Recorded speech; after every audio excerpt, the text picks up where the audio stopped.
आलमी मीडिया पर chairman PTI अपने इंटरव्यूज में झूठी बातें और गलत बयानी कर रहे हैं। 9 मई के बाद के वाकयात को इंसानी हकूक से जोड़ना मगरबी दुनिया को धोखा देना है। वज़ीर-ए-आज़म शहबाज शरीफ का ट्वीट, कहा 9 मई को रियासत पर हमला बदनीयती और नापाक अज़ाइम पर मबनी था। दुनिया का कोई भी मुल्क अपनी सालमियत तबाह करने की कोशिश बर्दाश्त नहीं कर सकता। 9 मई के हमलों में मुलव्विस तमाम अफराद को कानून के मुताबिक सजा मिल रही है। यकीन दिलाता हूं किसी किस्म की इंसानी हकूक की पामाली हो रही है, ना ही की जाएगी।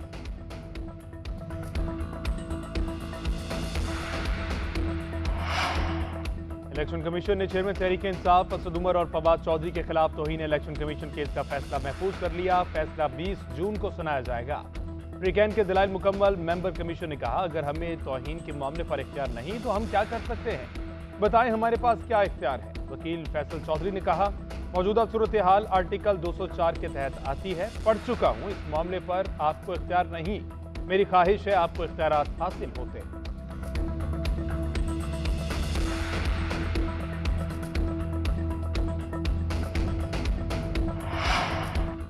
पीटीआई से पहले भी मुज़ाकरात नहीं कर रहे थे और अब भी नहीं कर रहे। मौलाना फजलुर रहमान की मीडिया से गुफ्तगू, कहा किसी मामले पर 2018 को मयार नहीं समझते। पीडीएम इंतखाबी इत्तेहाद नहीं है, इलाकाई सतह पर एडजस्टमेंट कर सकते हैं। महंगाई पर परेशानी यही है, मुल्क की मईशत इस हद तक गिर चुकी है, नई हुकूमत इसे उठा नहीं सकेगी। जब जीएचक्यू या कोर कमांडर पर हमला होगा तो फिर आर्मी एक्ट हरकत में आएगा।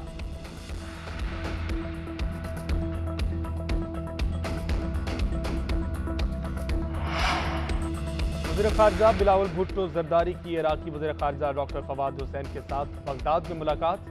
वज़ीर ख़ारजा बिलावल भुट्टो ने कहा, पाकिस्तान और इराक के दरमियान गहरे बरादराना ताल्लुकात हैं। मुलाकात के दौरान पाकिस्तान और इराक के दरमियान सफारती ताल्लुकात समेत ताउन की मुख्तलिफ जहतों पर तबादला ख्याल। पाकिस्तान और इराक के दरमियान ताल्लुकात को मज़ीद मुस्तहकम करने पर इत्तेफाक किया गया।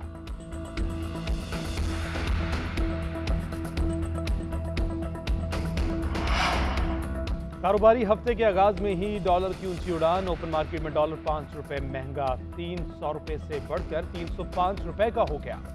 पाकिस्तान स्टॉक एक्सचेंज में कारोबार जारी। इंडेक्स 41,400 की सतह पर ट्रेड करने लगा।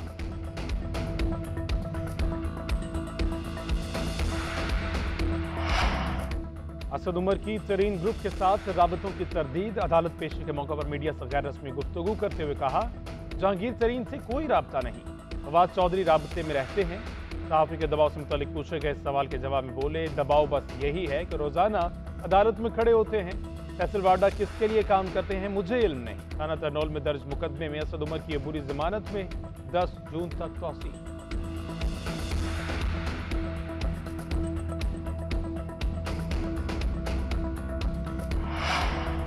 वफाकी वज़ीर दाखिला राना सनाउल्ला की तबीयत नासाज हो गई। गुज़श्ता रात हाई ब्लड प्रेशर के बायस वज़ीर दाखिला को फैसलाबाद इंस्टीट्यूट ऑफ कार्डियोलॉजी मुंतकिल किया गया। राना सनाउल्ला 4 घंटे FIC में दाखिल रहने के बाद घर मुंतकिल। राना सनाउल्ला के हार्ट अटैक जांचने के लिए किया गया ड्रॉप आई टेस्ट मुस्बत आया।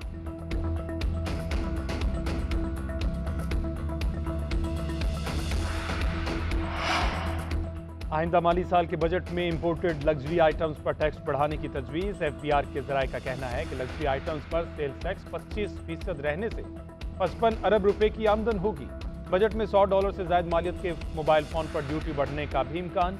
इंपोर्टेड एनर्जी सेवर बल्ब, फानूस और LED भी महंगी होगी। खातीन के इंपोर्टेड ब्रांड के पर्स पर सेल्स टैक्स 25% होगा।